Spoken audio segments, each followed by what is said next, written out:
मेरी शादी हो चुकी हुई है। शादी हो गई? फिर भी कोई ऑप्शन हो तो बताइएगा। फिर क्यों चाहिए दूसरा? अच्छा लगने को कोई भी लग सकता है, आप बात कर सकते हैं किसी से भी। दोस्ती के लिए चाहिए?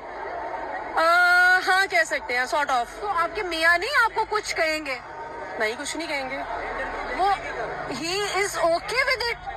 क्योंकि मैं उन्हें कुछ नहीं कहती तो वो मुझे क्यों कुछ कहेंगे। वो भी this is Islamic Republic of Pakistan. मेरा हस्बैंड मुझे कुछ नहीं कहता क्योंकि मैं उसको कुछ नहीं कहती। इसका शौहर भी अपने आप को मर्द कहता होगा। अजीब ट्रेंड बन गया है, पाकिस्तान में हर दूसरी जंगी जहाज के मुंह वाली लड़की माइक उठाती है और मुआशरे में गंद फैलाना स्टार्ट कर देती है। फिर लोग कहते हैं मैं तनकीद करता हूँ। मेरे मुआशरे में जो भी गंद फैलाएगा मैं उसका पोस्टमार्टम करता रहूंगा और मैं उसको बुरा कहूंगा।